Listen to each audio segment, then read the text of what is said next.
That's the one thing about our audience. They always want a new guy to break through the glass ceiling. All you have to do is just be real. Allow me to reintroduce myself. I am the jabroni beating, pie eating, trailblazing, eyebrow raising. Talking is done. You're out of your class. No sleep till Brooklyn. The Rock whips your ass. Woo! I wish you and King would quit talking. Welcome to Around the Ring, episode 46 for today, Sunday, December 6th, 2015. I'm your host, Dave Brown. My normal co-host, Jason Blackwood, is out of town on assignment, so we are joined once again by Michael from WrestlingExpress.net. Thank you very much for joining us, sir. How you doing? Good, how about you? Doing well. So, it's been a while since you've been on the show. Tell us what you've been up to. Well, I've been putting plans together for a big 2016 and revamping the site a little bit. Felt like it was time to change a couple things. Yeah, the site has a new look. I like it. It's very clean and smooth. It looks really nice. So, very cool. And you were on another show yesterday, correct? Yes, I was. Ring Wrapped Up. Okay, cool. Their podcast. All right, so if after you're done listening to this, if you haven't checked it out, go check that out. It's going to be good times. I'm going to give it a listen later on today. So before we get into all this week's programming and whatnot, it's been probably 5 some odd months since you've been on last. And a lot's happened in the world of pro wrestling in that time. Not all good. So what have been your thoughts of the latest happenings, specifically in WWE, since the last time you've been on the show? So I'm assuming you're talking about the fact that Seth Rollins is injured now 9 months, 6 to 9 months, and in a way, blessing in disguise. If WWE's roster wasn't as broken as it already was. I think that is exactly. That is exactly what I'm talking about. Because we've got now, a lot of people are out for a long period of time, and we've got Sheamus, bless his heart, as champion, and they're, man, they made their bed and now they're lying in a sack of poo that is not building anyone up, and all of a sudden you have to throw a bunch of guys into a main event picture that have been treated as jobbers basically for months, if not years. Mm-hmm. And no wonder the crowd doesn't care. Absolutely. And it's sad because it sucks seeing guys like Barrett and even Rusev, who I'm not a huge fan of, but I think he's got a lot of talent. But you get those guys, and then Del Rio, who's come back and already they've just completely screwed up all his momentum. And you throw these guys together with Sheamus, and it's not like they suck in the ring. They're all actually pretty darn good in the ring. But how do we take this seriously? True. It was never his in-ring ability for me with Sheamus. It was just the fact that he's boring. Exactly. That's my whole thing. Is when he was gone for all those months, I honestly forgot about him. And then when he showed up after WrestleMania and did his heel turn with his mohawk, I was like, oh yeah, hey, there's Sheamus.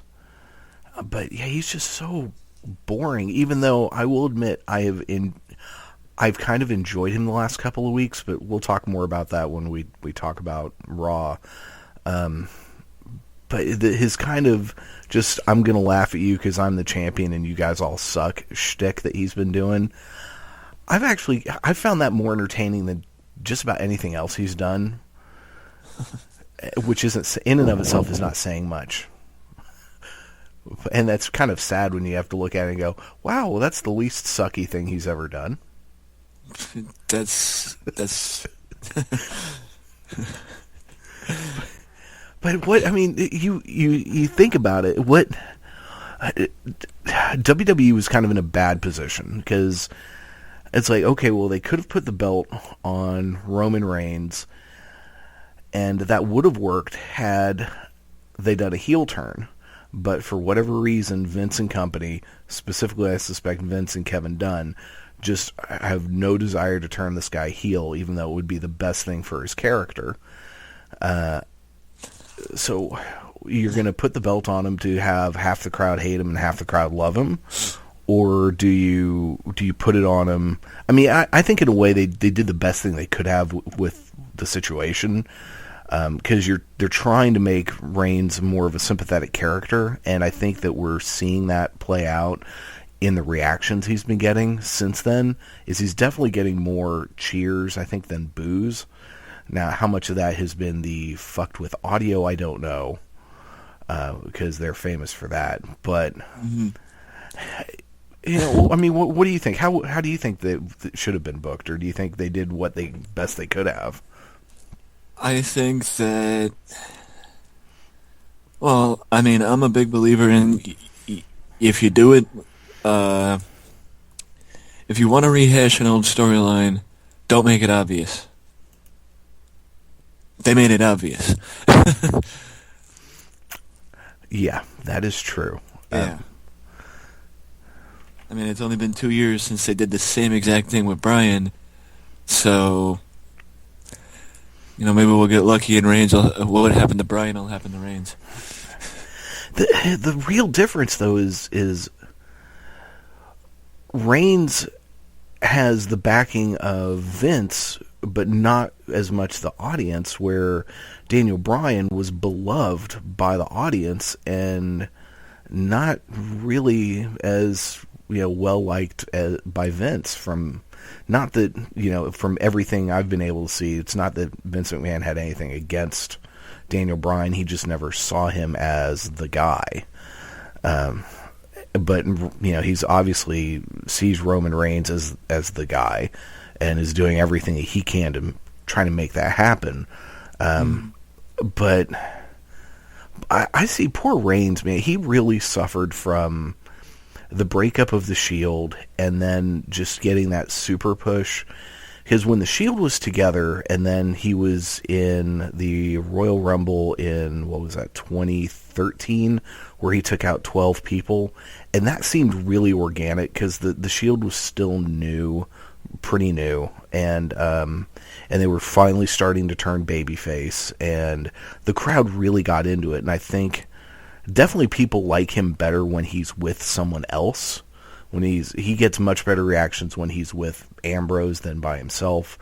And I think some of that is he just comes across more comfortable with people. And who knows how much of that is just all of his football background.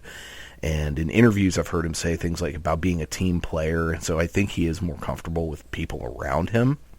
Mm-hmm. But the monster push that he got, it just, people shit on that so hard. And I think that's something that, for whatever reason, WWE doesn't realize, that when they make things so glaringly obvious, that even if it is, at the end of the day, they have some person that they want to be the next big person, they can't push them in such a blatantly obvious way, because there's going to be parts of the crowd that just, out of spite, no matter how good the person is probably going to say, screw you, we don't like this guy.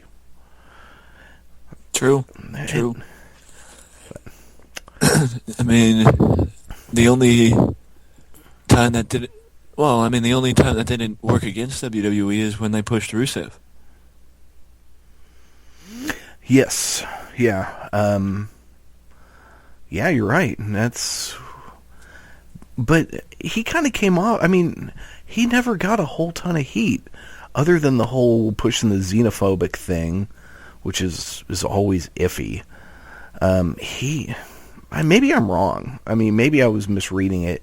He always just came off as a guy that people enjoyed, I think, his ring work, but, you know, liked booing him, but more well, he was never responsible for getting the heat. It was more Lana that was supposed to get the heat. That's why I think Lana was the one that got over as a babyface. Correct. That is true. which has not lasted. No. I mean, what should they have done with that whole thing? I mean, breaking them up and then the two of them saying, well, we're not... And who knows their reasoning behind that whole TMZ thing. And my understanding was they had randomly... Lana had just posted a picture of them together on one of her personal social media accounts somewhere, and TMZ saw it and then ran with it.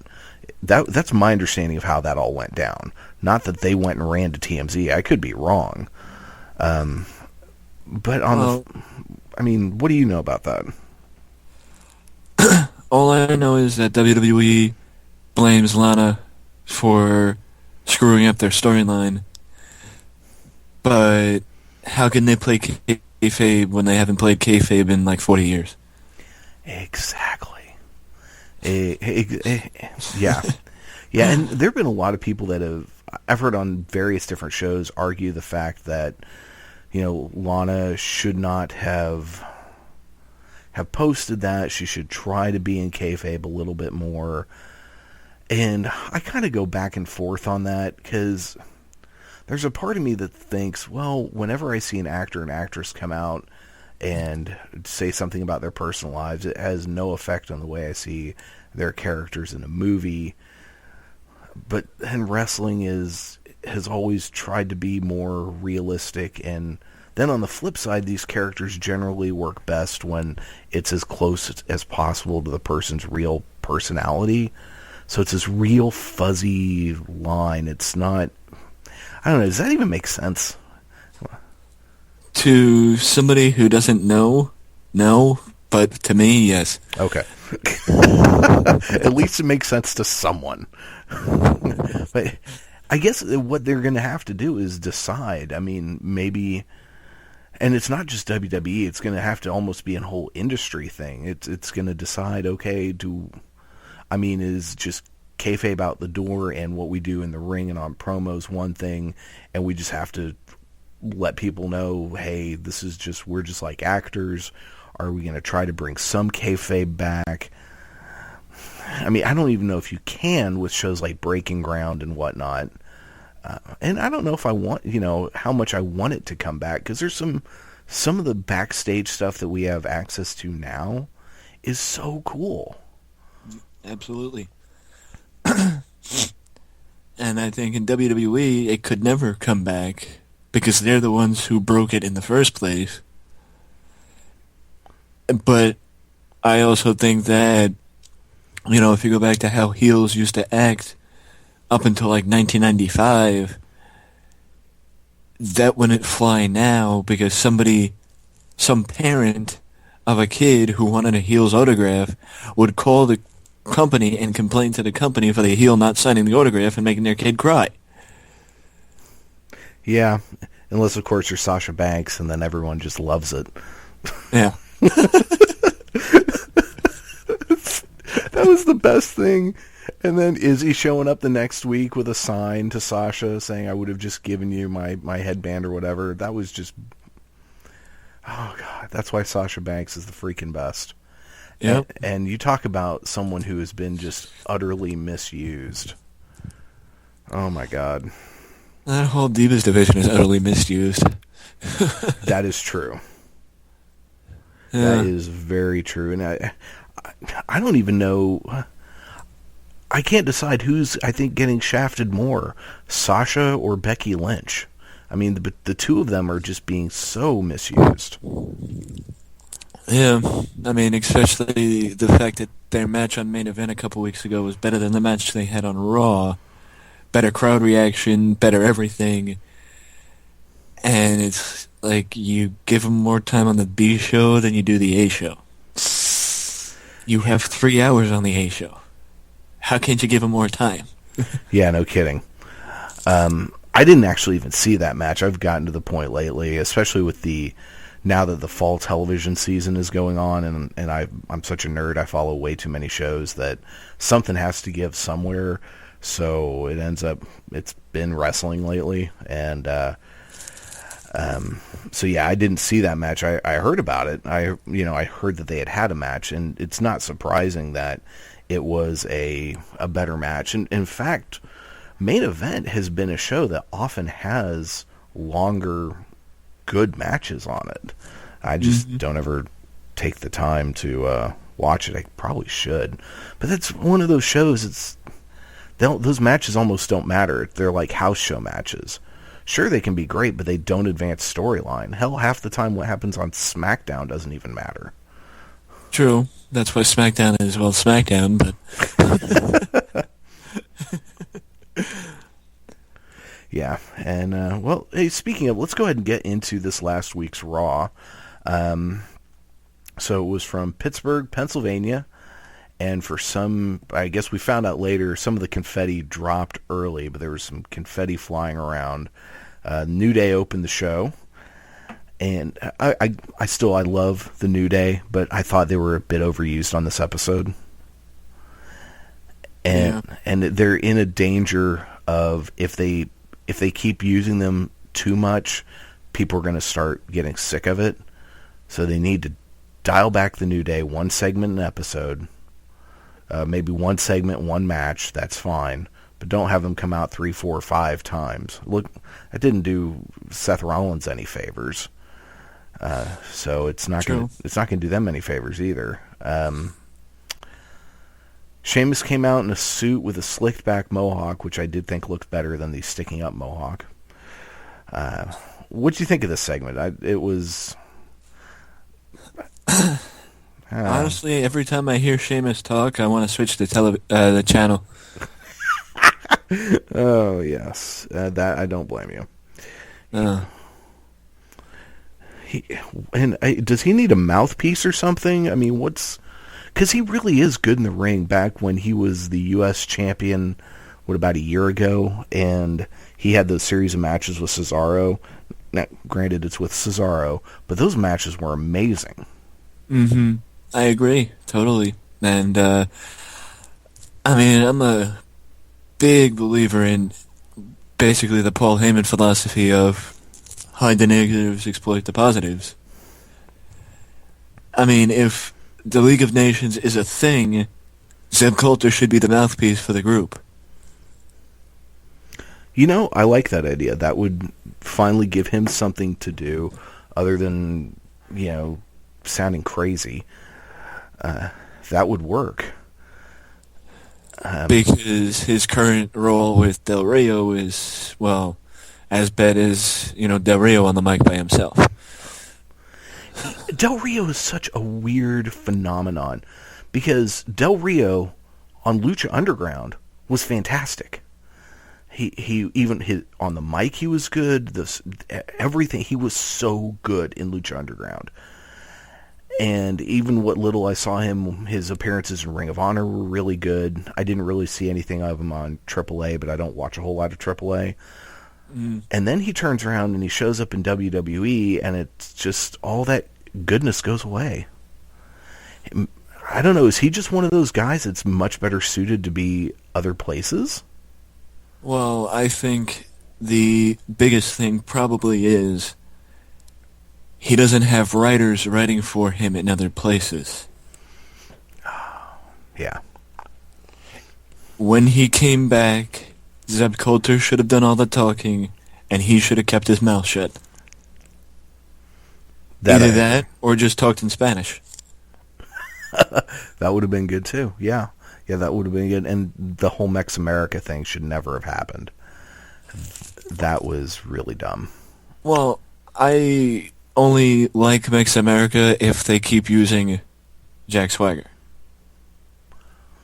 True. Because Swagger, he's been off TV for how long, yet he's still over? And that was surprising. That was and he's been good lately. Yeah.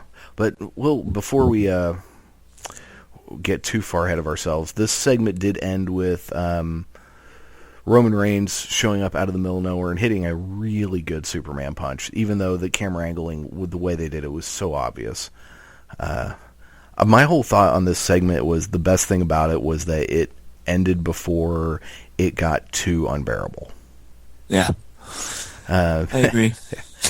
We then had Reigns backstage with the Usos and Dean Ambrose. Triple H and Stephanie came in, took the belt. I think Reigns said something about a magic mohawk, or someone said that. It was pretty funny. I can't remember who. Yeah, that was funny.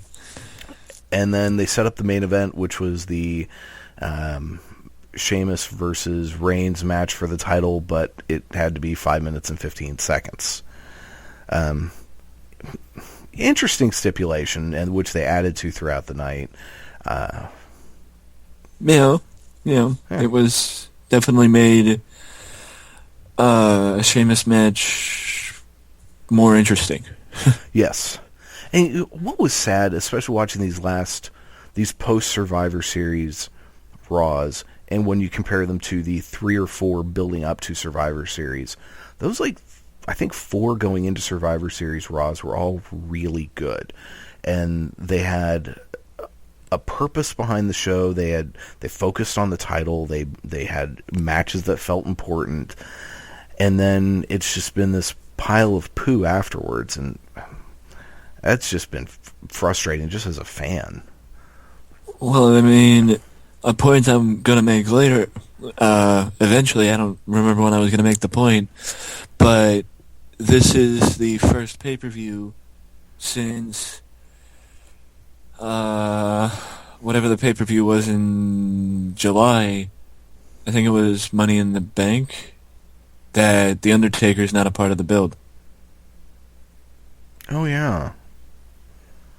I hadn't thought about that. So, with the idea, we might see The Undertaker, that's not, now that he's not doing anything, not really,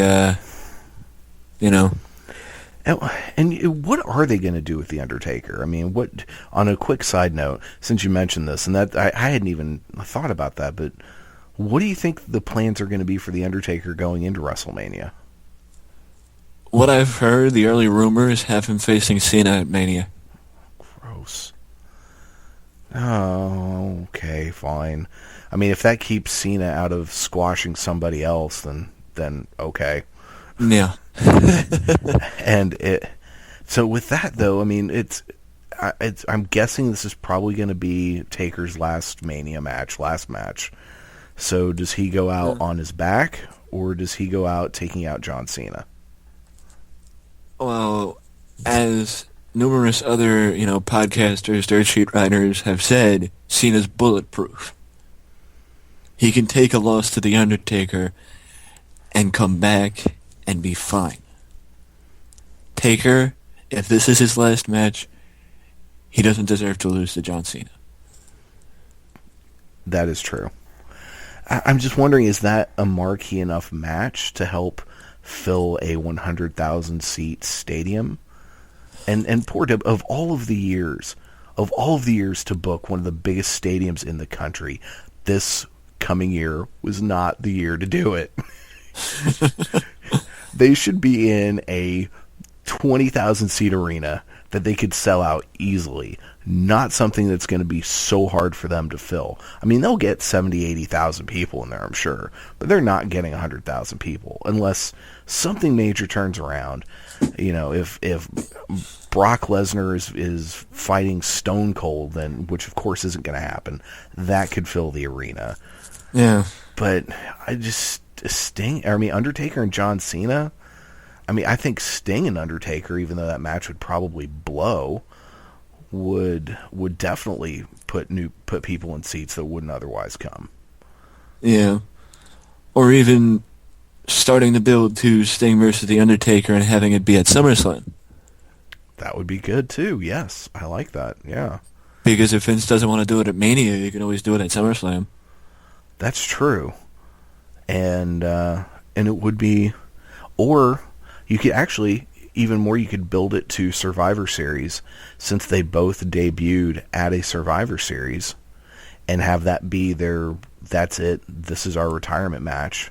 You just make sure it's also either you have it in Texas or you have it somewhere that was a very big, Sting area, so that people get really interested in it. or either that or just a good smarky city to pull a big crowd. But yeah, I like that. I hadn't thought about that. And I just, yes, I guess. See, you're right. But Cena is bulletproof, so him doing the job for Taker at WrestleMania, that's probably the safest bet. And it's not like they're gonna probably do anything in that match that would really harm physically either one of them. Because it's not like John Cena's known for screwing people up. He's not Brock Lesnar. Exactly. Now, what do you think of the rumors of Brock Lesnar possibly facing Kevin Owens at WrestleMania? I definitely think that could be a marquee match. And it could get enough marks to come out to Mania to get the stadium a good amount filled, because also it would make for damn good TV with Paul Heyman and Kevin Owens on the microphone with each other. Oh my God, that would be incredible. I just don't think WWE is going to build Kevin Owens up to the point where he can realistically go against Brock Lesnar. And that's a shame.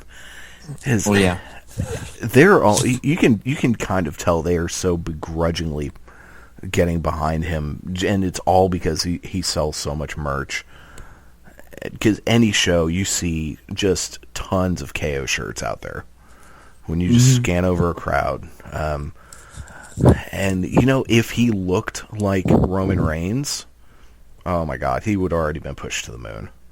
I can tell you, Kevin Dunn doesn't like him. That's the reason why they're begrudgingly pushing him. God, I think more than anyone else, if they could get rid of Kevin Dunn, more so than getting rid of Vince McMahon, I think could be the biggest improvement to that product. Well, that's why it's good when Stephanie and Triple H take over, because Stephanie hates Kevin Dunn. Please, Vince. Please die soon. We're going to hospice care. Oh, God, that's awful. I don't wish the man ill will, just because I try not to wish any human being ill will like that. But, yeah, just have him retire. He doesn't have to drop dead. Well, he's going to hold on to the reins of that sucker until, he can't anymore. Yeah. But yeah, I would love to see a Lesnar Owens thing, but as much as I want to see that, and definitely at a WrestleMania at some point, I still want at this WrestleMania, I want it to be Owens and Sami Zayn. It could happen. Yeah, I think you get Owens in the Royal Rumble and have him at a point very near the end where he has eliminated a ton of people. Maybe there's only a few people left, and one of the last people to come out is Sami Zayn, and they battle like crazy, and either they eliminate each other or Zayn eliminates Owens, and then Zayn could, after he eliminates Owens, someone else, the eventual winner, could eliminate him. And they go on then to feud for the IC title at Mania, and Owens finally gets his win over... I'm sorry, Zayn finally gets his win over Kevin Owens, and if they were smart, which I know they're not, but if they were smart, they would use all of the NXT footage and build this whole thing up, saying this goes back to before they were in WWE, this goes back, they had a feud in NXT, they were friends, Kevin Owens turned on him, the whole thing, and that could easily be match of the night. Absolutely. I would love to see it. And it would definitely help the IC title. Oh, yeah. Yeah, and I think Owens has done good things for the IC title. Yeah, because he stayed healthy.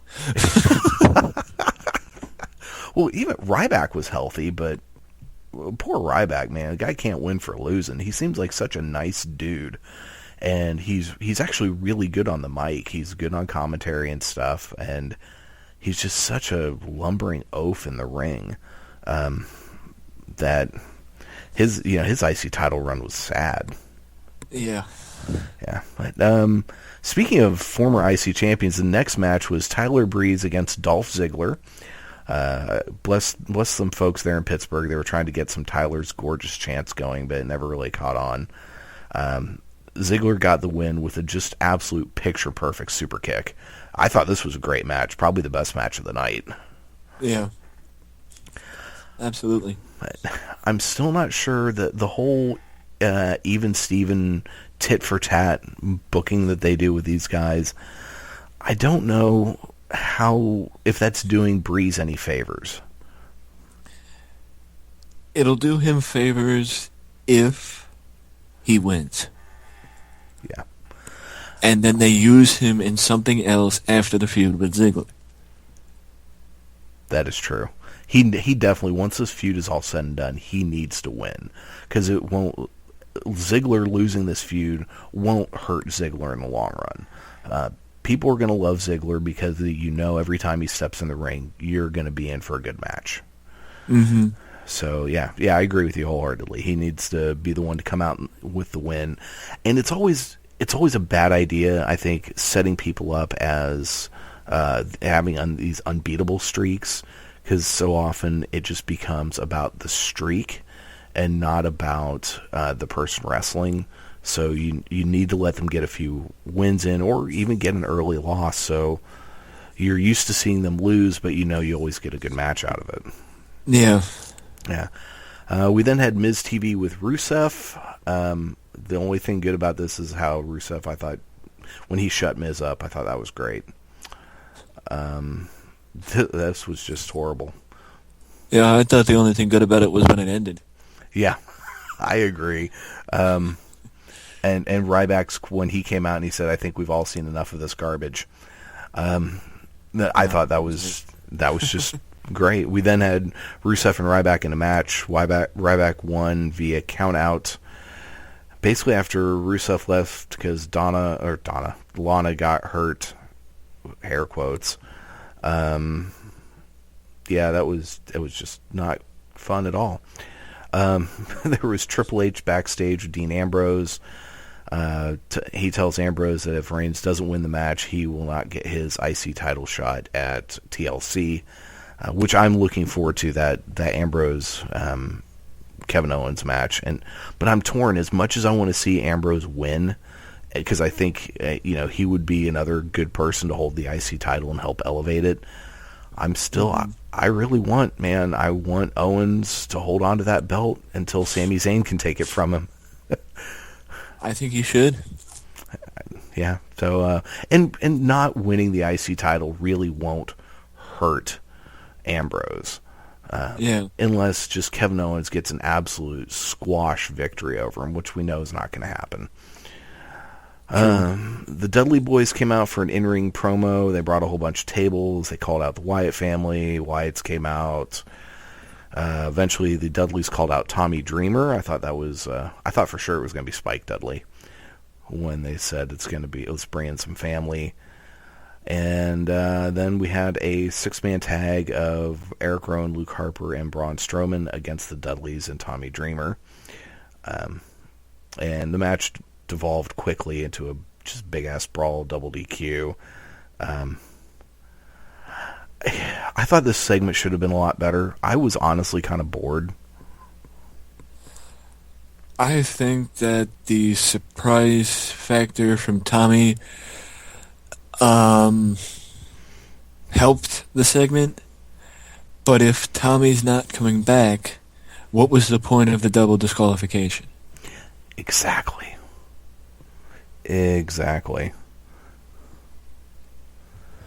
So yeah, I think I'm guessing they're going to bring Tommy Dreamer back, and what they probably need to do is get one other ECW person, maybe Rob Van Dam, since he always seems to be on good terms with WWE. Bring him in and have 4-on-4 at the pay-per-view.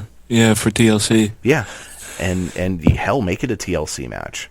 Though I don't know how you really do a TLC match, which is basically a ladders match plus a whole bunch of other crap, when you don't have something hanging above the ring.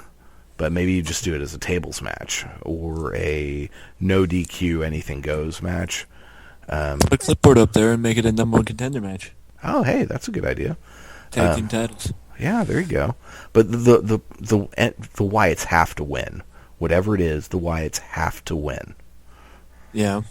Especially with Bray going through a table on Raw. Exactly. Yeah, they've got to win this because they've been looking.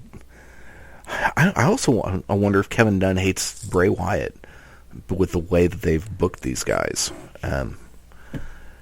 Because you look at them, especially before the Wyatt family originally broke up and the Shield originally broke up, when you saw those two teams, and you looked at those two teams, you kind of knew, okay, these 6 guys, these are really the future of where this company's going. And you could see Bray Wyatt and Roman Reigns as kind of becoming eventually the two of the top guys in WWE. And it's just they have so screwed the pooch on that. It's just not going well. Yeah.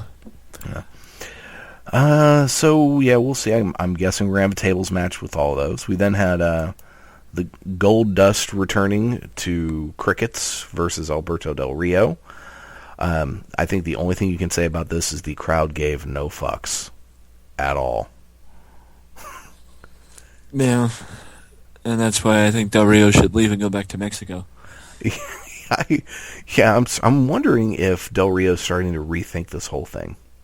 And so at first the rumors were he got this, outlandishly huge contract, and then it basically some other rumors came out and said no, it wasn't that much. It was still a good amount of money, but he probably could have made the same amount on the Indies, and so some people have asked, well, why would he do that? And my only theory is that even though WWE is a hard schedule, and who knows, maybe he got a lighter schedule out of the deal.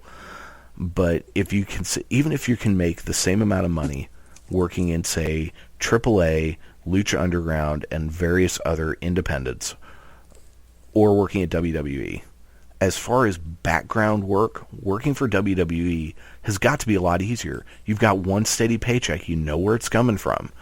When you're doing the indies, doing what, an AJ Styles has been doing, you work for New Japan, you work for Ring of Honor, you work for whoever else the hell you can book every other night. That's going to be exhausting after a while, and always having to keep up with so many bookings. And maybe Del Rio was at the point where he just looked at it and said, yeah, well, I know they're going to screw up my character, but this is going to be a whole lot less work. So screw it. Yeah. Well, I also know he's, to the point where he's only going to wrestle another year or two, and then he's going to retire. Then that makes perfect sense, because we know he's not a spring chicken. Not that he's an old guy, even though he's in the best shape of his career. I think he just looks ripped and fantastic. Yeah. And that match where he beat Cena for the U.S. title, that was great. It was so much fun watching him make Cena his bitch. Oh, yeah. So we then had Charlotte and Becky Lynch in a backstage thing. Becky wants a match against Charlotte just for fun. Ric Flair joined them for a woo fest. It was, yeah. We then had Lucha Dragons versus the Usos, number 1 contenders match. New Day on commentary. As much as I worry that the New Day is getting too much exposure, just put them on commentary all the time and I'll be fine with that.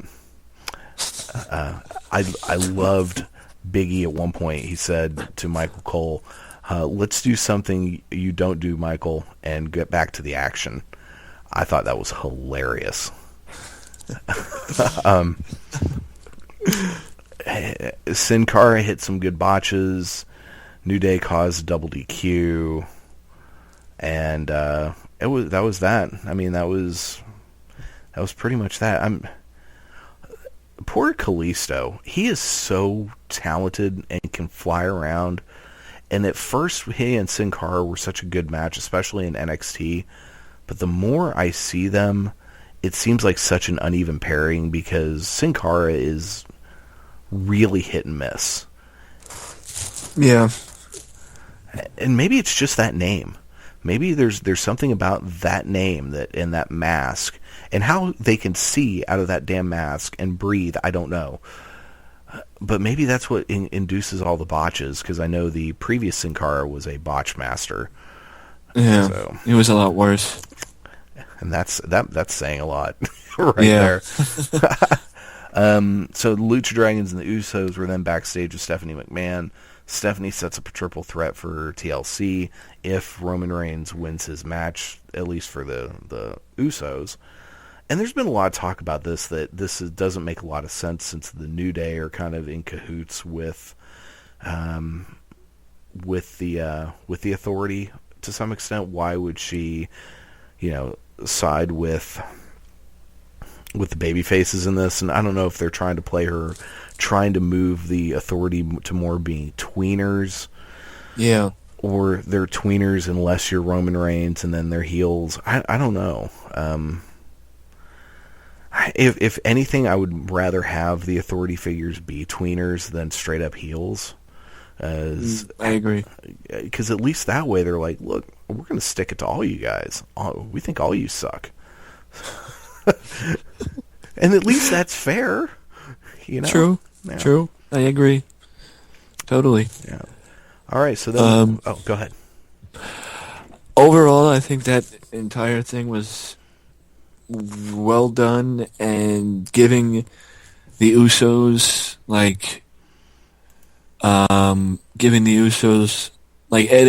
adding an extra stipulation, added even more to Sheamus and Roman Reigns. But I think that breaking up Kalisto and Sin Cara would be bad for Kalisto because they wouldn't know what to do with him. That I agree wholeheartedly. They haven't built up him enough to the point where he could be a believable singles competitor. So yeah, he's kind of stuck. And I agree, adding that extra stipulation added more to the Sheamus Reigns match, which was definitely good. And what's so strange though is I always thought when the Dudleys came in, I kind of had in my head that they would eventually build to the New Day Dudleys feud to TLC, where they would have a TLC match for the titles, and that's when the Dudleys would finally win their 10th title. Which maybe that's just too obvious, but it would have made sense them winning a TLC match, the match that they helped create, at TLC, finally getting their 10th title run. And even if it's only for a couple of months, they could drop it to the Usos or whoever else later.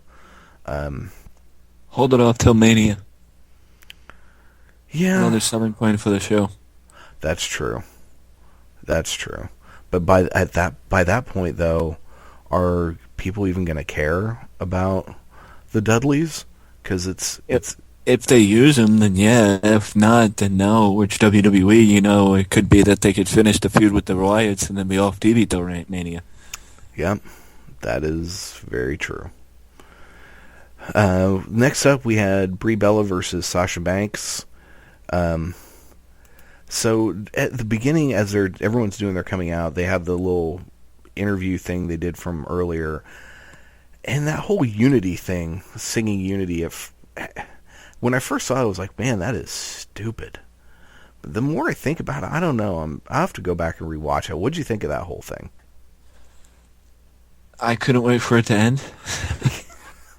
That was my kind of thought, and I don't think going comedy is the way to go, unless they, really have them kind of, start working with the New Day more, because we know that they're big friends backstage. But I don't know. I just, my thought was that was really dumb. And this match actually went a lot longer than I thought it was going to. Sasha won with a bank statement, but you ask the question, why does this match get so much more time than the Sasha Becky match from a few weeks ago that was all of 4 minutes? It wasn't awful. Bree's hit or miss. Yeah. I mean, she's gotten really good at doing Daniel Bryan kicks. Well, she's good at doing the easy stuff. Yeah, there you go. There was backstage Roman Reigns with the Usos and Dean Ambrose, basically letting everyone know I'm not going to screw you over. Then there was the Roman Reigns Sheamus match, which I wondered why this wasn't the main event at the time. And let's see here. I just remember JBL said something that was just awful. He's been unbearable lately. So Rusev eventually caused a DQ while Wade Barrett and Del Rio pulled Sheamus out of the ring because Sheamus was about to lose. That's when Sheamus gets on the mic and calls the group the League of Nations. Ambrose and the Usos eventually came out. This was just fucking boring. Honestly, I didn't even see this.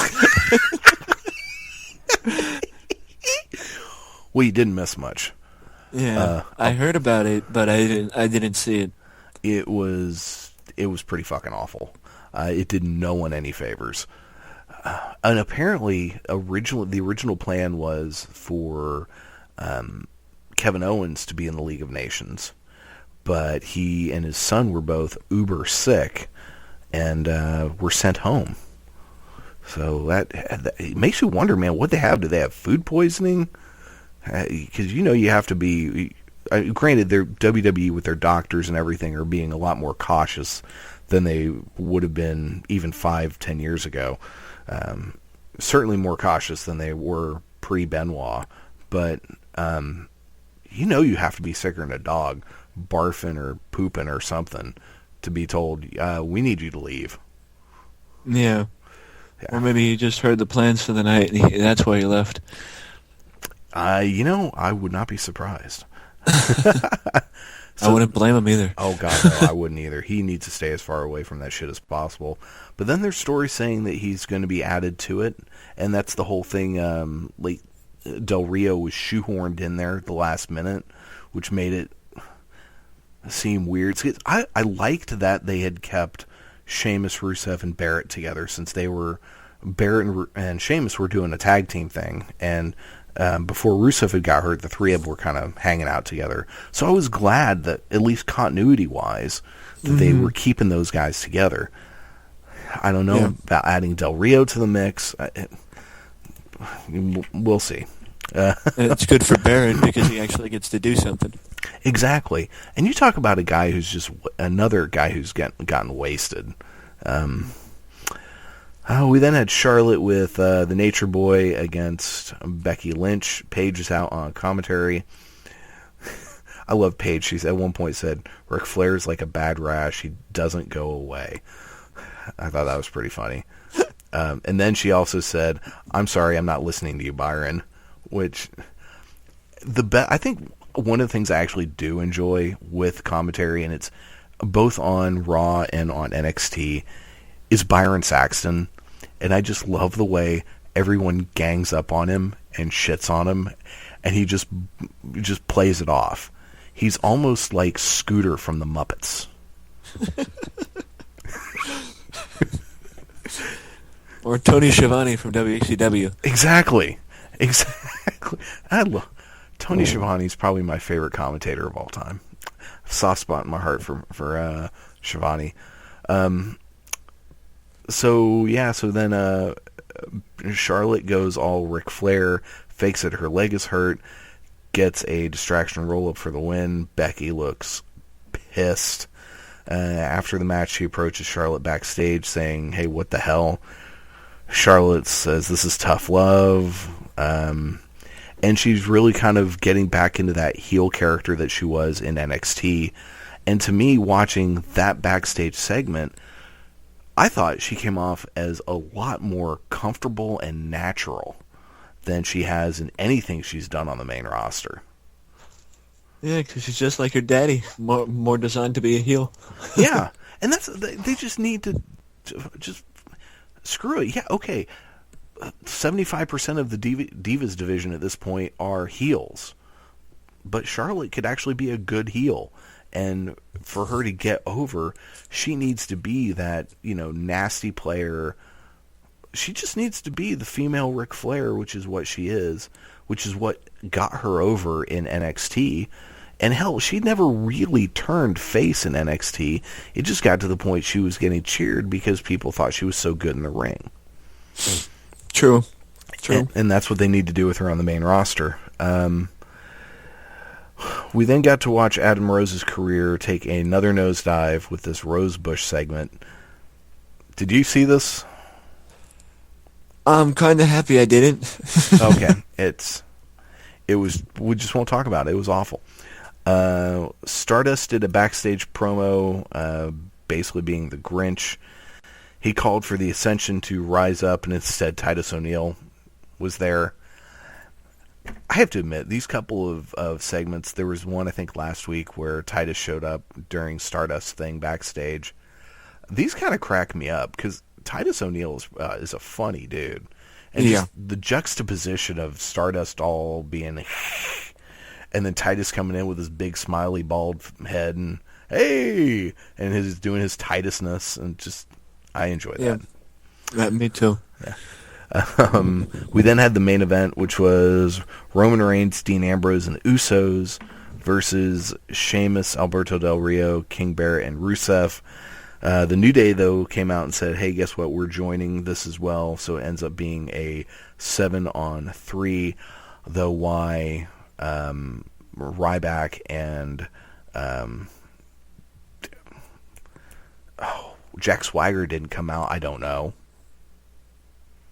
Are we just tossing those storylines away? Were they tied up in the back? What the hell? I hope not, because Swagger deserves an opportunity. He does. I don't know what to expect with Ryback and Rusev, but Swagger deserves the opportunity, so he should come out. But I don't know if they're comfortable in using him in a main event. Why they put the world title on him at one point? Just, and it's at this point, what are they going to lose? I mean, they're already losing viewers. So many of their great stars are out for various reasons. So what the hell? Give the guy a shot, and he still gets good pops. I don't know why. But these last few times he's been on Raw, in his confrontations with Del Rio, he comes off really good. It's been the best stuff I've ever seen him do. And so yeah, this was overall, the match was kind of boring. There was a part where Ambrose got a really good flurry. Sheamus did eventually get the pin after bro kicking, I think, Ambrose. And then Ambrose and Reigns get the snot kicked out of them after the match. And that's how we went off the air. Apparently there was a hug it out thing that happened on SmackDown this week that I did not see. Did you see SmackDown? No. Okay. Good. So both of us had better things to do. Yeah. All right. So next Sunday is going to be the TLC pay-per-view, which they have announced all of 3 matches for. Second pay-per-view in a row. We're going into the final Raw before the thing without knowing more than a couple of matches. Hell, Survivor Series, I think they had, announced like maybe 2, 3, maybe. And, oh yeah, we'll have a Survivor Series match. We're not going to tell you who's going to be in it, but we're going to have one of those.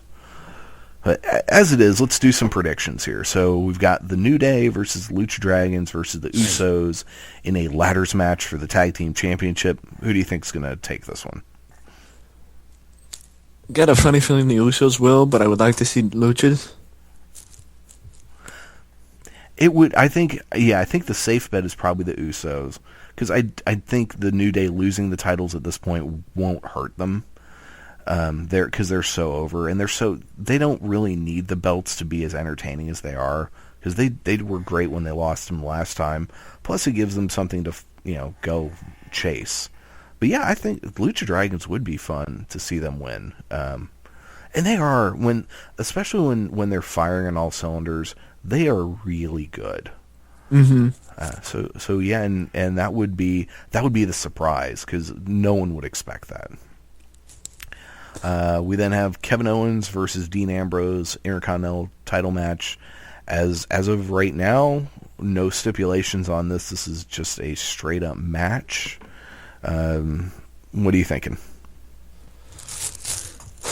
I'm going to go the way you said before, that I would like, or I think Ambrose could win, but Owens should keep the belt. Yeah, I agree. I think Owens is going to win this.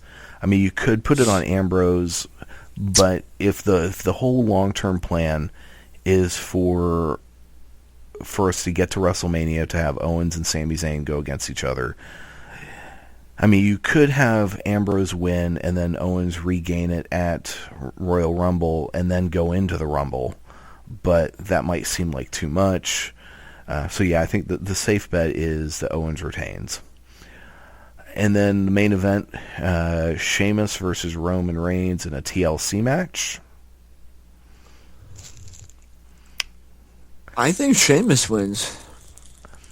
Yeah, I do too. I think they're gonna. I don't think they're gonna just have the belt on Sheamus for 1 month. For one thing, we know that Vince and Kevin Dunn really like Sheamus. Mm-hmm. So yeah, I agree. I think Sheamus is going to retain, and plus it gives you more time for Roman to keep running after it. Hopefully they will. Okay, so the worst thing though would be for Roman Reigns to be in the Royal Rumble. Absolutely. Yeah, so he has no reason to be. Exactly. I think what Sheamus should win, definitely have some shenanigans. Roman Reigns gets a rematch at Rumble, and maybe he wins it then. Yeah. And so I totally agree. Yeah, I think that would be much better because Roman Reigns being anywhere near the Rumble, we don't need that as fans. We don't need a year 3 of a Rumble being shit on by a crowd. So and the other thing we don't need is Daniel Bryan in the Royal Rumble. Because God, as much as I want Daniel Bryan back, and I want him to be healthy, and I want him in the ring, if he shows up, it doesn't matter who else comes out. It doesn't matter, because the crowd will just want Daniel Bryan to win. That's why you give him number 30 and you have him win. Yeah, I mean, yeah, you could do that. Okay, so that's the only way Daniel Bryan gets in this thing is if he wins. Yeah. Yeah. Absolutely. So that was it. Now, have you been watching Breaking Ground? No. I've really enjoyed it. It's pretty fascinating. They've been this last couple episodes, they've been following this guy named Cal Bishop, who the poor guy's has gotten hurt a lot, problems with his shoulder, and apparently he was born with a club foot. So his poor dude's his shit ain't right. But the episode ends. At the very end of the episode, they are pulling a bunch of people into this office, and this one dude from corporate comes down. And anytime he comes down, it's like, okay, someone's ass is getting fired. Because he was the one who came in when they fired Devin Taylor in like the second episode. And so they bring in Apollo Crews, and they tell Apollo, okay, you're getting a raise. You're getting the biggest raise we get here in NXT. The last person to get this was Kevin Owens. And then they bring in Jason Jordan, give him a raise. They're like, it's not the biggest raise you can get, but it is a raise. We want you to stay hungry. And then they did the same for Nia Jax. They said, you're getting a raise. I don't think they didn't say how big it was. And then they brought in Cal Bishop, and the guy's like, I'm just going to cut to the chase. We're letting you go. And the poor look on this kid's face, he literally says, what? And it cuts. The show ends. So, yeah, it was... Maybe he was the guy who actually showed up with the bucket of piss, shit, and milk and tried to kill some people. The poor... That was terrible. No, this poor guy, man, it was just so sad. Yeah. As he was so shocked, too. He had just had no clue. That's probably why they did it. Probably. And, but yeah, so did you watch NXT this last week? Yeah, I watched bits and pieces of it, yeah. Okay. So how have you been enjoying NXT lately? What's been going on there? Oh, yeah. I love the build up to Joe and Finn for the next takeover. Agreed. I think that's gonna be really, really good. Well, kind of go over the show, and then we'll even talk about who we think is going to win that match at TakeOver. So the show opened up with Baron Corbin against Ty Dillinger. Corbin actually got one of the best pops he's gotten in a while, because normally he gets showered in booze lately. And that Full Sail crowd they're crazy. They get into just sometimes the strangest things, because Ty Dillinger, super over. Oh, yeah. Yeah. Corbin did get the win after he caught Dillinger. Dillinger jumped off the second rope, and Corbin caught him and then turned it into an end of days. I thought that was impressive. That was pretty cool. And then there was Apollo Crews backstage interview. So at TakeOver, Crews and Corbin are going to have a match, but next week Crews is going to tag with Finn Balor in a match against Samoa Joe and Baron Corbin. So is this match coming up again at TakeOver with Crews and Corbin? What do you think? Are you looking forward to that? Apollo Crews has set the bar where he's had a lot of, especially on takeovers, he's had good matches, and this is a big test for Baron Corbin if he can put together a good match. I mean, I don't know if it's going to be a brawl, because he can brawl, because he fought Rhino. Yeah. But you don't know if Baron Corbin could put together a good match, the style that Apollo usually wrestles. Yeah, it's going to be an interesting match, that's for sure, and I guess we'll get kind of a taste next week in that tag team match. I think if you were going to have to give someone a Most Improved Wrestler of the Year award, I think that needs to go to Baron Corbin. Because he has gotten so much better than he was a year ago. But yeah, I think it'll be interesting to see how this plays off, and is he the first person to beat Crews? I think it's going to be a fun match. I mean, Apollo Crews is, unless he just royally pisses someone off or fails some drug test or there's some scandal, this guy is a future WWE World Heavyweight Champion. As he should be. Absolutely. You know that he's everything that, in a way, he's everything Bobby Lashley wasn't. I agree. Good comparison. Yeah. Then we had Tommaso Ciampa doing a backstage interview. I thought this was a good interview, other than the fact that you could tell Ciampa's a guy who's used to being able to look at the camera when he's talking, and there's someone back there probably saying, "Don't look at the camera. Don't look at the camera." And so he's looking all over the place. But it's so weird. They had that interview later with the Dash and Dawson, and they looked directly at the camera. Samoa Joe looks directly at the camera. So I don't know if there's like two different sets of people there training them on promos. Some of them saying, "Don't look at the camera," and other ones saying, "Look at the camera." They need to make up their damn mind, man. Let these people look at the camera. Yeah. We then had Nia Jax against Blue Pants. I hated Blue Pants' new music. I miss the not Wheel of Fortune, Price is Right theme song, which is probably why they had to change it. So Jax won with a Samoan drop followed by her leg drop of doom. What do you think of Nia Jax? I think that it's fair to say that she may deserve a shot against Bayley because of what's been happening over the past couple of weeks. But it's too soon for her to win because she's too green. I agree. Yeah, 100%. She shows a lot of potential. She seems to be getting better each match. And she also, based on stuff I've seen on Breaking Ground, she seems like a really nice person. I love the fact that they have hired this woman who does not look like any of the other women. She does not look like a model, and she's in a way she's like Tamina. She looks like she will F you up. Mm-hmm. But she does it with a smile because she's got this amazing smile.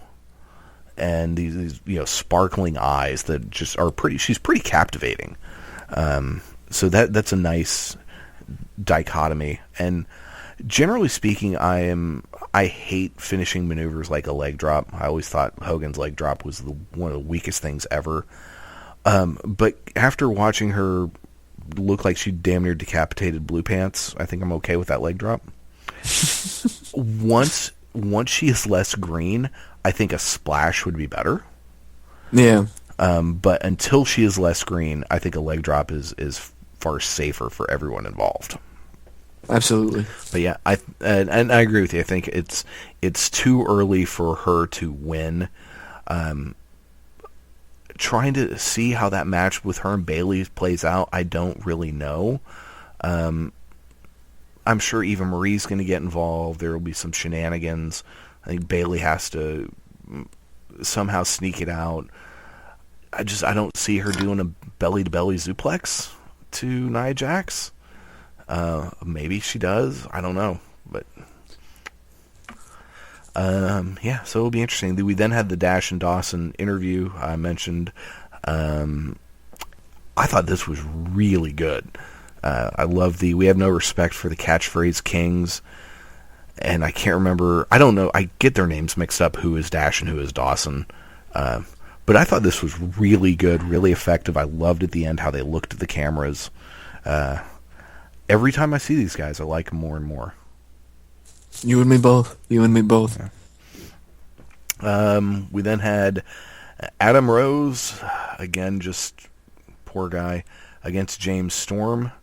And James Storm won with a super kick. Wasn't a whole lot to this. Now, there were pictures that showed up of Austin Aries at Full Sail for the last set of tapings. What do you think is going to come of that? Do you think he was there for a tryout? You think he was just there to, hang out with his friends? Or you think we're eventually going to see him in NXT? I wouldn't be surprised if we eventually did see him, because if I'm correct, I think his contract with TNA is up sometime early next year. So it could be possible that it was a tryout or maybe a dark match, in which case that means he probably fought Elias Sampson. Oh, God. Don't even get me started on that Yahoo. Oh, Jesus Christ. And those vignettes for him.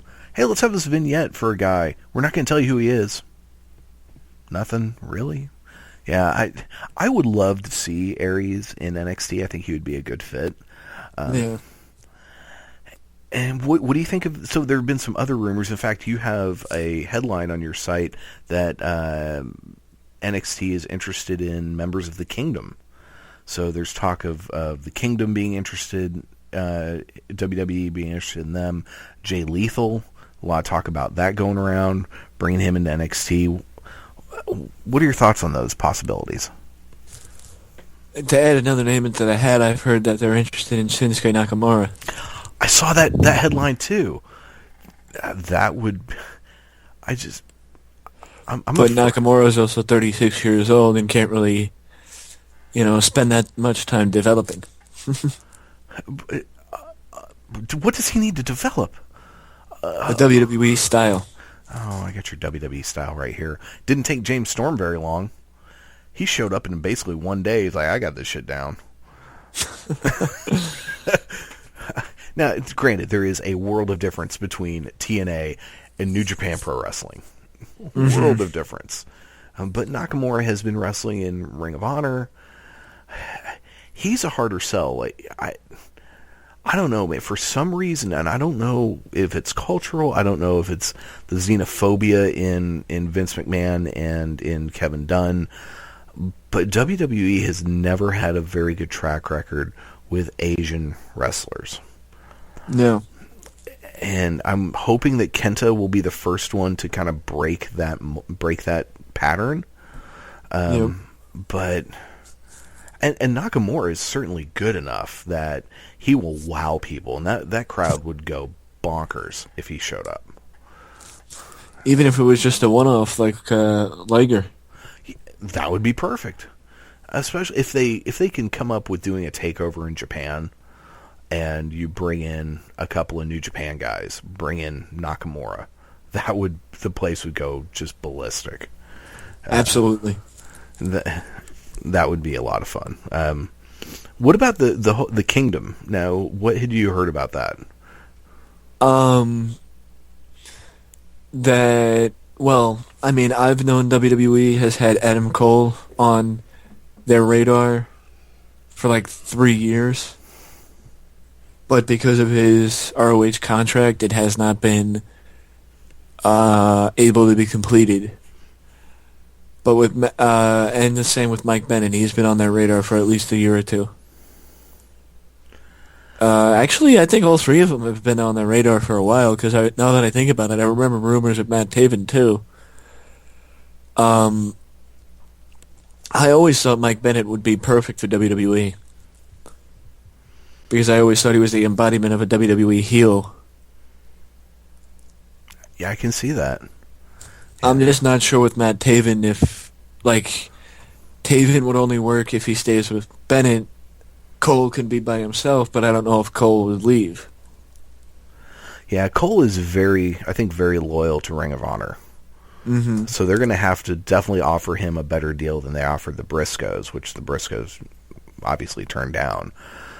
But I would love to see Adam Cole in NXT. You talk about he walked out, that place would just lose their shit. Oh my God, that would be incredible. Absolutely.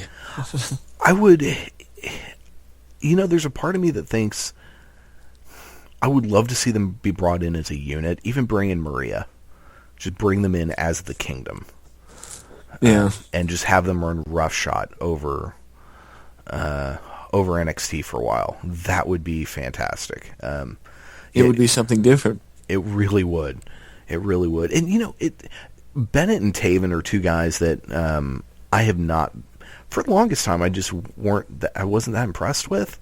And the more I've been watching them recently, I get their nuances. And they're two guys that are actually quite nuanced. It's the little things they do, the little jokes they make, the comments they make, that make them really entertaining. And Bennett is actually a funny guy. He will do stuff in the middle of a match that's pretty damn funny. And they did that this last week in that 6-man match that we could probably talk about if you've watched Ring of Honor this week. The first on Comet TV or wherever the hell you get it from. I watched it on the Ring of Honor website. But where the hell were we going with all this? Oh yeah, people coming to NXT. What about the rumors of AJ Styles? Do you think that'll ever happen? I think if they make him a fair offer, it could, but I don't know if I think he falls into the category of Nakamura, but I think AJ could do like a Rhino contract where he doesn't have to come to the main roster.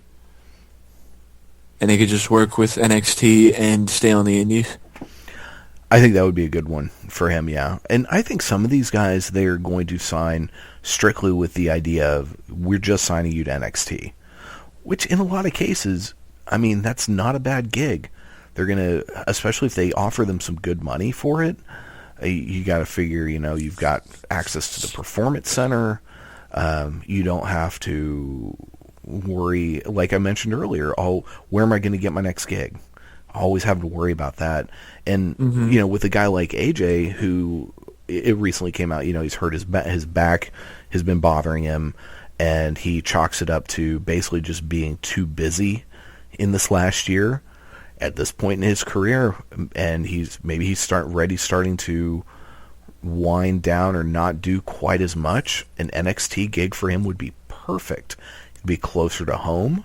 They offer him a fair, reasonably comparable wage where, hey, you live in Georgia, we're down in Orlando, you don't travel as much, you're going to make just about as much money. We'll even let you, do some of the smaller indies here in the area.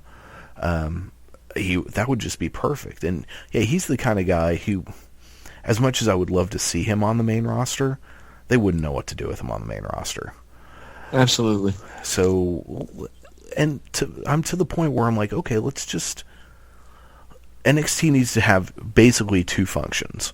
One, be its own traveling brand and have its own stars, its own titles, its own feuds, its own thing, but also serve as a jumping off point for those people who either have aspirations to go on to the main roster or who WWE corporate sees as a good fit. It needs to kind of do both, because it's no longer just a developmental territory, but they really do need to start bringing in people with the assumption of, okay, you are most likely not going to be on the main roster. This is where you're going to be. We're going to give you some good money for it, and you can have a good long-term career here. But we need you to become synonymous with this brand. And I don't think there's anything wrong with that. I think that would be a great thing. And if nothing else, if WWE could almost create competition with themselves, what they tried to do with a brand split but failed, maybe that would be a good thing for just the market in general. Absolutely. Yeah. We then got moving on with the show, the Vaudevillains had a backstage interview talking about their loss to Dash and Dawson and their match with Jason Jordan and Chad Gable. Jordan and Gable came out. Eventually they shook hands. This was really good. Set the stage, I think, for the match really nicely. Got another Sami Zayn vignette. This one was specifically about the TakeOver match from last December. Can't believe it's already been a year. Man. I tell you, that match from TakeOver, Our Evolution, that's still... To me, that's one of the best matches I've seen since... It's probably the best match I've seen since I've gotten back into wrestling. Followed closely by those two Sasha Bailey matches. I just love that match. What was next? Oh, yeah, we had the Vaudevillains against Jason Jordan and Chad Gable. Freaking fantastic match, I thought. Lots of good amateur wrestling holds. Both teams were super over, especially Jordan and Gable. And a slight Vaudevillains heel turn at the end. Yeah. So, and they started as heels. So They did? Yeah. And remember when they were going against the Lucha Dragons for the titles, and they had those vignettes where they had basically some little people dressed up as Lucha Dragons. So maybe the plan is for the Vaudevillains to turn heel. Sometimes I wonder. I'm like, what else do you guys do with the Vaudevillains? And maybe at this point they need to go up to the main roster. They're good enough in the ring. Yeah. And the main roster could use some depth in their tag team division. So maybe it's time for them to move up to WWE or move over. And I think if they can get over as heels, that would be their last point of, okay, now they got over as heels, they need to go up. Good point. Yeah. So I guess maybe this is setting up a feud with Jordan and Gable, who are just fantastic. Absolutely. And that was another thing they've been in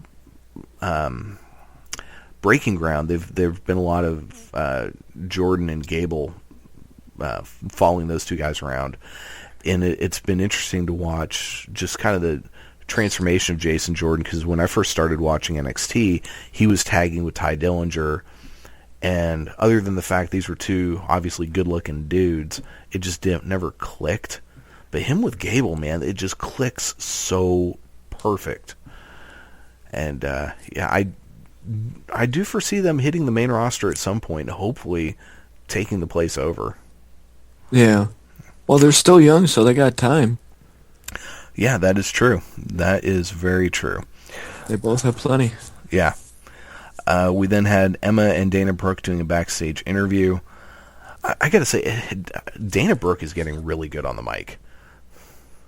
Her wrestling still can improve, but I'm enjoying her stuff. Yeah. Excuse me. Let's see what else happened. Then we had that Elias Sampson vignette. I just wish they'd get rid of that guy. Oh man. Emma had a match against Liv Morgan, who apparently is from New Jersey and very much into rap music.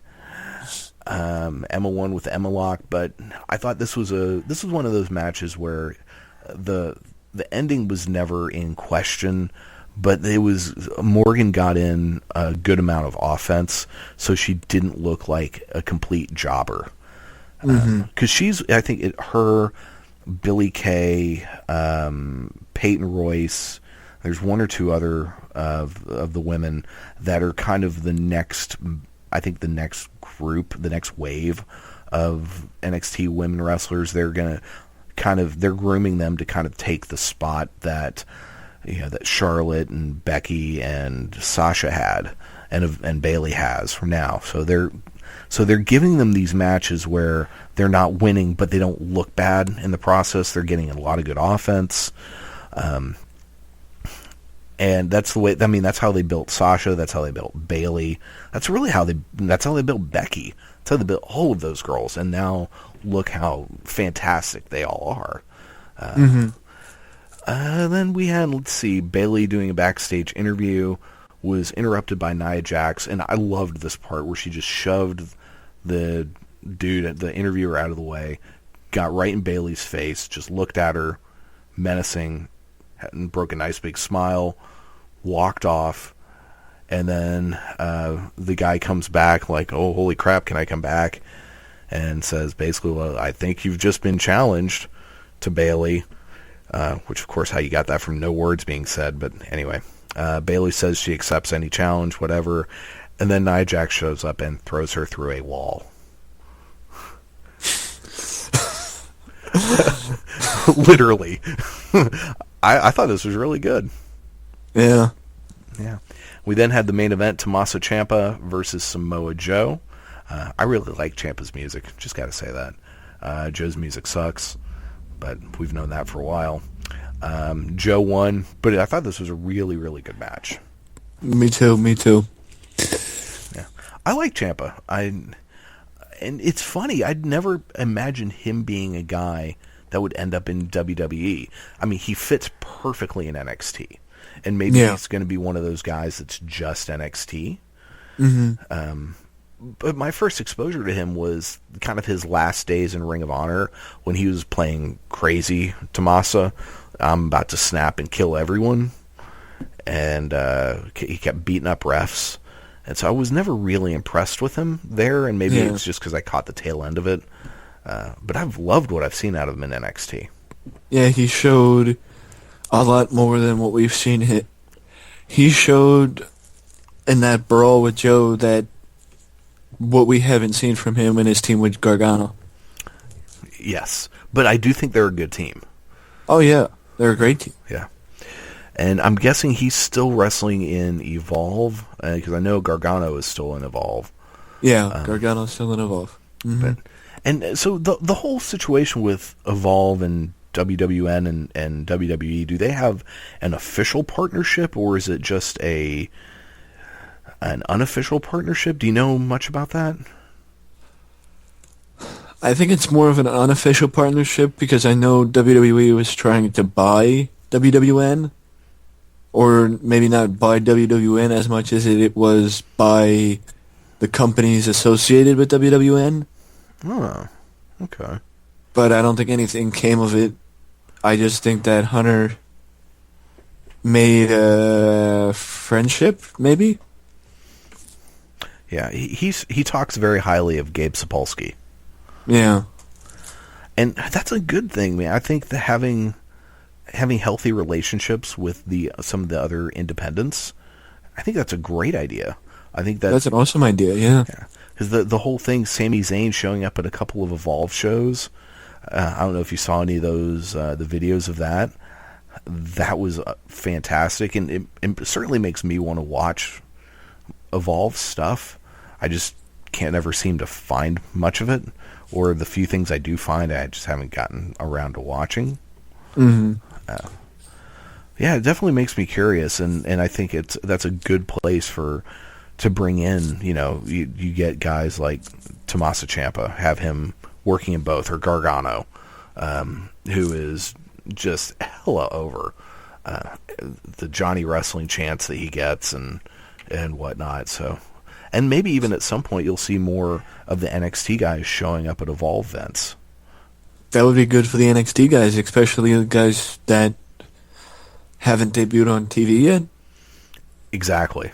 Yeah, I agree wholeheartedly. Yeah. All right, so did you catch Ring of Honor this week? No,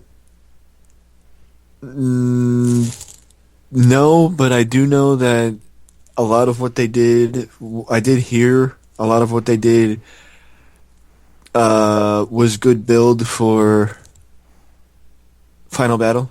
Yes. Yeah, there was some good stuff. I'll just kind of go over it here quickly. And so they had Kevin Kelly, Nigel McGuinness, and Mark Briscoe was out on commentary. He's always fun on commentary.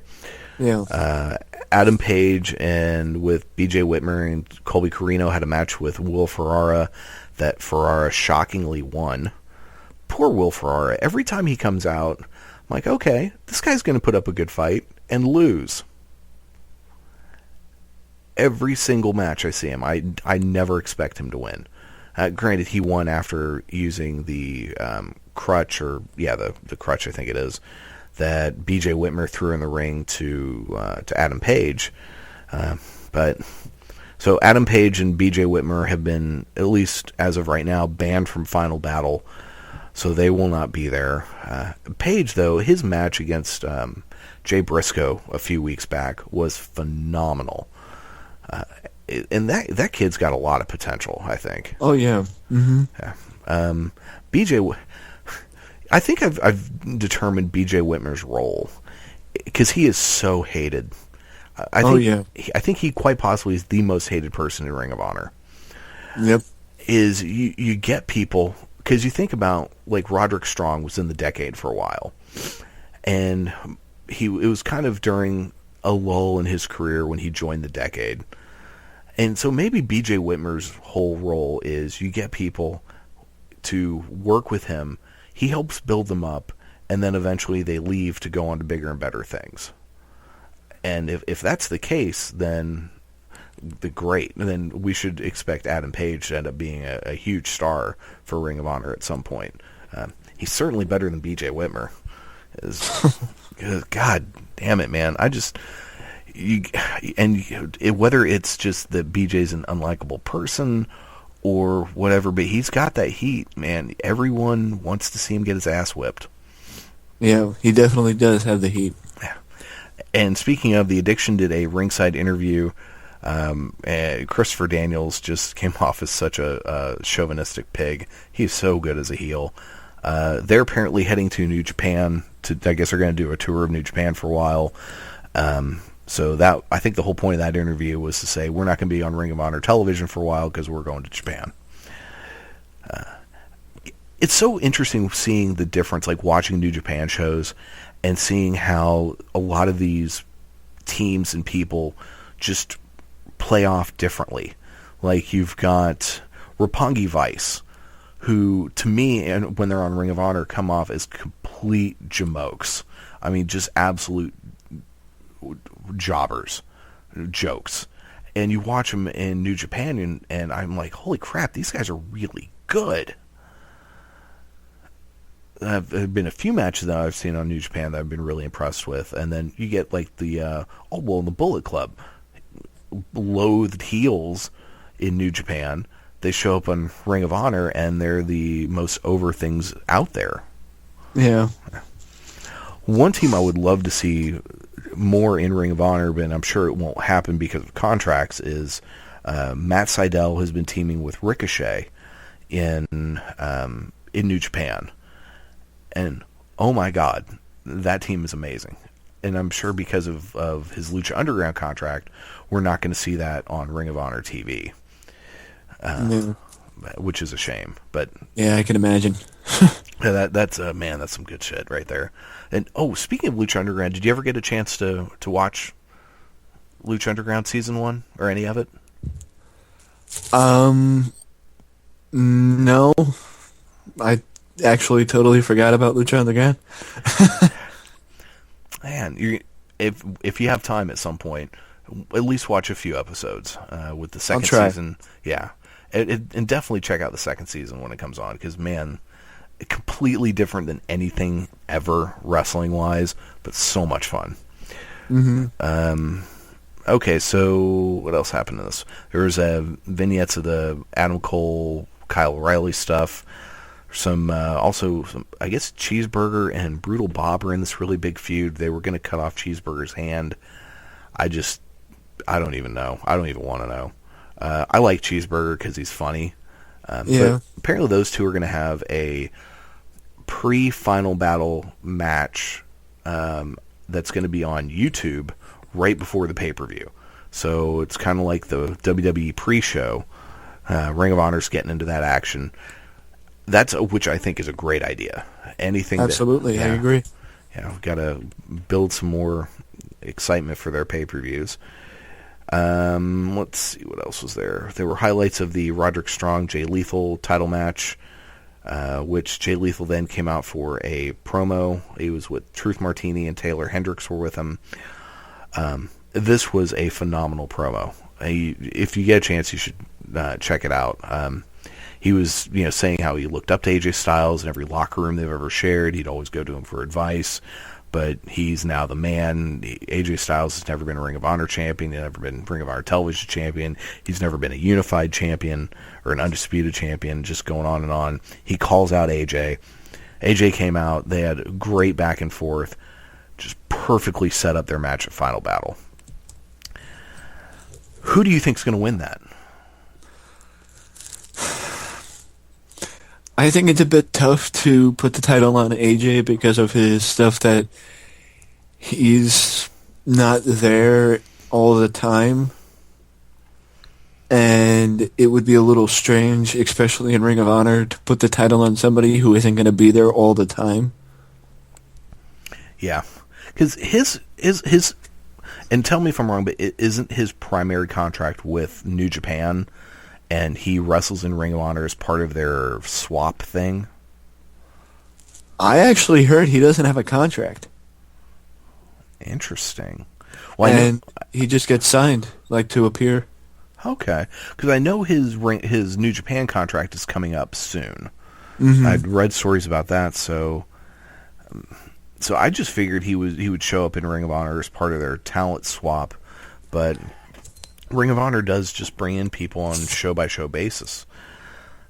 So yeah, from that standpoint, I can't see them putting their title on him since he is not an actual contracted guy. I would love to see him as their champion. Yeah. But I don't think it's time yet to take it off of my brain just stopped working. Yeah, Jay, thank you. Yeah, I think he finally entered his prime, and he's showing all the talent that he's showing that he lived up to the potential he showed in TNA. Agreed. Yeah, he's just so good.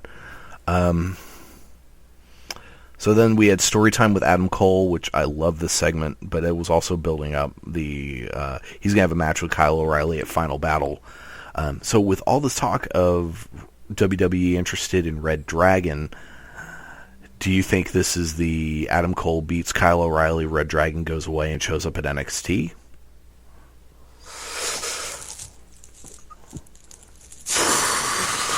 I think because of,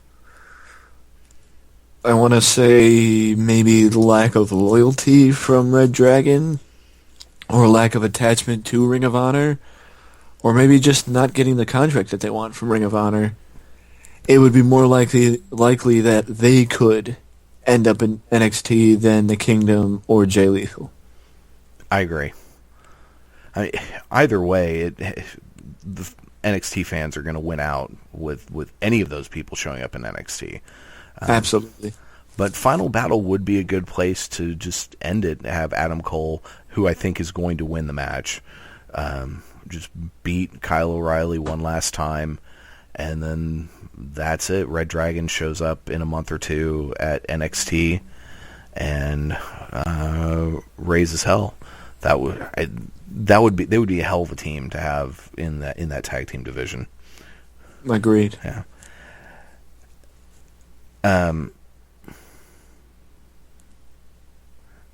Sorry, my brain just stopped working. The main event was supposed to be Dalton Castle against Adam Cole. The Kingdom interfered. The boys did come out for a minute to a huge pop with Dalton Castle until Silas Young had to be a party pooper and come out. It turned into a 6-man tag when War Machine came out. Fantastic fucking match. Kingdom got the win. It was fun. This did a lot of really good build up for the Kingdom War Machine match at Final Battle. So yeah, this was a lot of fun. You should, if you have time, definitely check it out. But so that was the shows this week. And any other news items or anything that you wanted to talk about? Not that comes to mind now. Okay. Well, I hate to cut things short, but my son is texting me and he needs to be picked up from his friend's house. So he spent the night last night. Everyone needed to know that, I know. But so, Michael, where can folks find you and your website? You can find me on Twitter at Wrestling Express with one S, and my website is WrestlingExpress.net. All right. And it's a great site, folks. If you're not reading it, definitely check it out. Michael does some great work on there, and he's a good friend of the show. Again, thank you for coming on. Really appreciate it. So anytime that I may hit you up, anytime my co-hosts can't be on, I'll probably send you a message, see if you're available. I look forward to it. Thank you for having me again. Oh, you're welcome. It's always fun. So thank you very much. That's gonna do it for this week, folks. I appreciate y'all listening, and hope everyone has a great week. And we'll be back here next week. Take care, everybody. You've been listening to Around the Ring on the Spark Radio Network. All you have to do is change your point of view. And Bo Austin 316 says I just whipped your ass.